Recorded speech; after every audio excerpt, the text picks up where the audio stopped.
Olá, pessoal, tudo bom? Espero que sim. Então, estamos aqui para mais uma revisão de aula e hoje nós vamos retomar algo que a gente já tem, trabalhado desde o início do ano, que é a questão do livre-arbítrio e dar atenção a esse aspecto que diz respeito a Santo Agostinho. Já contei várias histórias para vocês de Santo Agostinho, então nós vamos centrar hoje na parte mais filosófica mesmo do pensamento de Santo Agostinho. Há esse livro bem interessante aqui que eu sugiro para quem gosta de ler, é uma espécie de diário no qual Santo Agostinho vai trabalhar todo o seu pensamento teológico. Santo Agostinho, as Confissões. Tem em qualquer sebo tradicional, vocês encontram esse material, também para download na internet. E aí basta vocês escolher a melhor forma para ler e certamente será uma leitura muito agradável. Então, quem nunca aí fez aquela pertinente e talvez, desajustada pergunta para os pais ou para os mais velhos: como que existe o mal no mundo? É uma pergunta que talvez nós não formulamos lá na nossa primeira parte da existência, na infância, desse modo. Mas quando nós perguntamos por que acontece maldade, por que algum coleguinha morreu, ou porque alguma pessoa no qual é muito próximo está doente, ou a gente perde essa pessoa, querida, e nós não conseguimos compreender muito bem, embora saibamos que aquilo é algo que provoca sentimento ruim, dor, tristeza, falta. Aí nós perguntamos por que isso acontece? Por que aconteceu isso que de algum modo é ruim para mim? É o mesmo, de uma forma mais elaborada, que Santo Agostinho perguntou. Bom, por que o mal existe? Porque as coisas que desagrada e provoca o sofrimento no homem, para o homem, existem. Seria isso uma também criação divina, já que Deus é criador de todas as coisas? Essa é uma questão que, de certa maneira, preocupa profundamente Santo Agostinho. Ele não poderia, de forma alguma, na sua concepção teológica, permitir a possibilidade de um Deus que possa ter criado todas as coisas, especialmente o mal. E aí, em uma parte dos seus escritos, Santo Agostinho diz exatamente isso. Vou ler aqui. Mas quanto a esse mesmo livre-arbítrio, o qual estamos convencidos de ter o poder de nos levar a pecar, pergunto-me se aquele que nos criou fez bem dar-nos ter dado. Na verdade, parece-me que não pecaríamos se estivéssemos privados dele. Então, como que Santo Agostinho chega a essa conclusão ou essa pergunta que vai também dar aí a ele certos desenvolver para que ele consiga responder a grande pergunta: o mal é também uma criação divina? Pois bem, Santo Agostinho vai pertencer a esse primeiro momento da filosofia cristã, no qual nós determinamos como Idade Média, em que a filosofia está aliada à ética cristã, que é a teologia, que por sua vez também estão aliados ao Estado. Então a gente tem uma teocracia em que a ideia de Deus está no centro de tudo, das relações entre Estado e cidadão, as relações do cidadão para com os demais, para com Deus. Então todas as coisas que se pensa a partir desse momento, que está ali mais ou menos entre o século 3, depois de Cristo, dá-se com Deus como centro personagem ou esse ator principal. Então nós vamos ter aí um abandono das perspectivas de que o homem vive de acordo com o mundo e para o mundo. Então esse homem não pode, nesse momento do fortalecimento de uma ética cristã, viver de acordo com o mundo, e essa não é sua única condição de vida. Há uma ascensão, há uma vida próximo a Deus, há uma vida eterna. Então esse homem, de certa forma, ele está aqui por passagem, certo? A vida terrena é uma vida no qual é uma passagem humana. Pois bem, mas não está aqui também por obra do acaso, porque o homem e todas as coisas aqui foram criadas por Deus. Nós comentamos isso na aula anterior, né? Que há uma mudança de perspectiva no período medieval sobre as narrativas da criação. Então, todas as coisas são criadas por Deus, inclusive o homem, que nesse momento que a gente está, né, situado ali de Agostinho, é um homem que sofre, é um homem que está no mundo e, por muitas vezes, é jogado sobre ele situações que provocam sofrimento, dor, desalento. E como Agostinho consegue, então, desenvolver uma teologia, embora perceba isso na existência humana. Isso para ele é muito problemático. Por quê? Porque ele é herdeiro de uma perspectiva de que Deus é um Deus bom, sumamente bom. E se é Deus bom, sumamente bom, ele jamais poderia admitir que seja Deus o criador do mal. Então a grande pergunta, como a origem do mal no mundo? Bom, em busca dessa pergunta, Santo Agostinho vai chegar à conclusão de que Deus criou todas as coisas de uma forma perfeita, porque é Ele perfeito. Todas as coisas criadas por Deus têm o bem em si mesmo. Santo Agostinho é herdeiro da concepção platônica do bem como perfeição, certo? Ele vai ler Platão e vai trazer muito das concepções platônicas para a sua teologia. Então ele vai primeiro, pensar que existe um mundo terreno, esse mundo das coisas, esse mundo material, que para os cristãos também pode ser interpretado como o mundo no qual se vivencia o pecado, as tragédias, a maldade, e o mundo espiritual, que é o mais próximo de Deus, certo? O mundo do espírito, onde se busca a perfeição, onde se busca a bondade, onde se encontra Deus. E que esse homem que vive aqui, nesse momento, nessa condição de mundo, ele tem essas duas vidas. A vida de cidadão, que por vezes interage com essa vida espiritual, mas ele está aqui de passagem, então ele está esperando o quê? A sua redenção, que está em Cristo. Com a morte de Cristo, o homem tem a sua redenção. Ele se redime do pecado original, que foi a desobediência lá, cometida por Adão e Eva. E então, ele depois da sua morte terrena, carnal, ele ascende ao plano espiritual. E se ele viveu bem aqui, ele terá então a salvação. Então, essas as noções gerais que vai orientar Santo Agostinho, certo? Bom, e como ele resolve essa questão da existência do mal do mundo?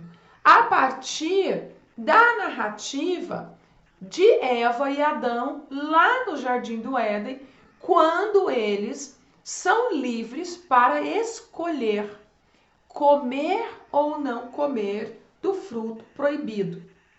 Esse fruto proibido, a gente já conversou em outras aulas, na verdade, essa narrativa é metáfora, que ao comer do fruto proibido, ao ter contato com essa né, esse fruto, que é nada mais do que um simbolismo, o homem possui a condição de conhecer o bem e o mal. Até então ele apenas conhecia o bem, certo? Bom, esse momento em que Adão e Eva escolhem conhecer o mal, porque o bem eles já conheciam, que era aquilo que eles viviam, eles estão lançando mão de algo que lhes são natural, né? Que Deus concedeu a eles como um princípio próprio da sua existência e condição humana, que é a liberdade. Então, a liberdade para Santo Agostinho é um direito natural, é algo que nasce com o homem, é uma dádiva divina. Alguém pode perguntar, mas será que essa divindade, né, não poderia, pelo menos, suspeitar que o homem faria mau uso dessa liberdade e colocaria nessa situação que nós estamos hoje de violência, de inúmeros males, de fome, injustiça? Bom, acredita Santo Agostinho que não. Porque Deus criou o homem para a perfeição. Mas Deus não poderia, de certa forma, também fazer com que o homem fosse tal como os outros seres, que eram determinados, possuíam uma natureza própria do início ao fim. Então, a árvore tem uma finalidade específica. Os animais possuem finalidade específica. O cão é cão a vida inteira, o gato é gato a vida inteira, né? A gente pode brincar aqui que mesmo que a gente ensine várias habilidades ali para o nosso cãozinho, para o nosso gatinho, ele não vai deixar de ser cão. Ele não vai perder a sua condição de cão e ascender, por exemplo, a uma condição de gato. Eu quero ser gato, quero desenvolver as habilidades de gato. E isso não foi dado aos animais.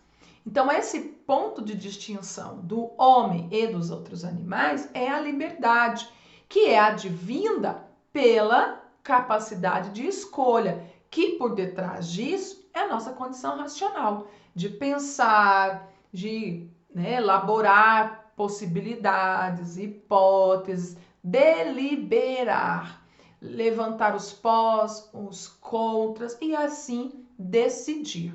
Pois foi bem isso que Eva e Adão fizeram ao decidirem comer do fruto do bem e do mal, certo?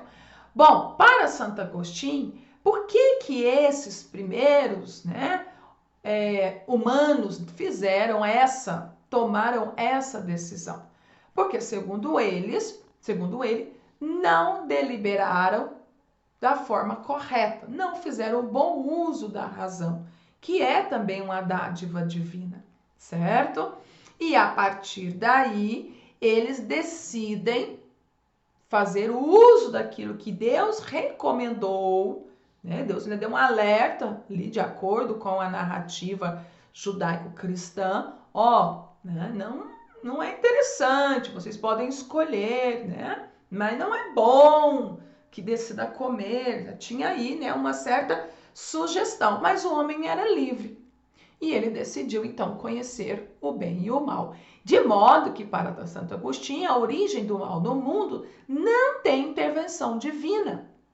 É simplesmente escolha humana, que, ao escolher também retomar a sua vida de acordo com os desígnios divinos, ele também se aproxima do bem, se distanciando do mal. Então, as suas escolhas, as suas orientações serão pautadas novamente, recondicionadas para o bem do próprio homem, para a sua felicidade. Então, a partir disso, nós vamos percebendo que, para Santo Agostinho, o livre-arbítrio, que é essa capacidade deliberativa, de escolher, é uma condição, uma dádiva divina. E que o homem, a partir da posse dessa dádiva, ele escolhe ou aproximar-se de Deus ou distanciar-se de Deus. Ao aproximar-se, ele vai praticar, todas as suas ações serão, né, para colaborar com o bem, com a justiça, com a felicidade do homem, com a bem-aventurança humana. Em contrapartida, se ele faz mau uso desse livre-arbítrio, dessa capacidade de deliberar e decide por aquilo que é injusto, decide por aquilo que despreza as virtudes, despreza o que é correto, o que é bom, esse homem está se distanciando de Deus. E aí é a causa do sofrimento, da morte, primeira consequência do pecado original, né? O homem perde a vida eterna, a dor, certo?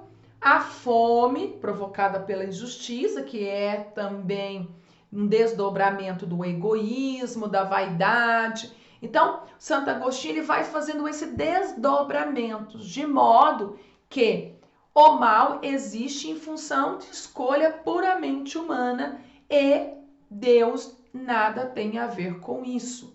De certo modo, Santo Agostinho ele vai direcionar a responsabilidade de viver de um modo em busca de uma felicidade, de viver bem, ou de viver, né, ao contrário disso, ou de ter uma vida de sofrimento nas costas do próprio homem. O homem é livre para escolher. Então, é do próprio homem a função de saber bem escolher para seu crescimento, certo? Ou para o seu prejuízo, certo? Então, essa é a concepção de Santo Agostinho. Então, a ética, nós podemos dizer aqui, né, que Agostinho está aí prescrevendo para nós uma ética do livre-arbítrio. Todos os desdobramentos da existência humana que diz respeito a sofrimento ou alegrias tem a ver com a escolha em que o indivíduo fez. Se essa capacidade de escolha foi orientada com lucidez, né, de acordo com a razão divina, certamente, na perspectiva agostiniana, as ações levarão à felicidade, que, por final, levará esse humano à redenção, à salvação e à vida eterna junto de Deus. Se o contrário acontece, se o homem também decide viver intensamente os prazeres materiais, os prazeres carnais, esse homem vai viver a intensidade disso, mas, segundo Santo Agostinho, isso vai provocar sofrimento, tristeza e, ao final, a própria perdição. Ele vai perder, então, a vida eterna junto com Deus. Bom, essas são, né, algumas noções gerais sobre o livre-arbítrio e a ideia de Santo Agostinho sobre a origem do mal do mundo. Dúvidas? Deixe aí, comentários também, que a gente volta e faz acréscimos a essas noções que nós lançamos para vocês. Tchau!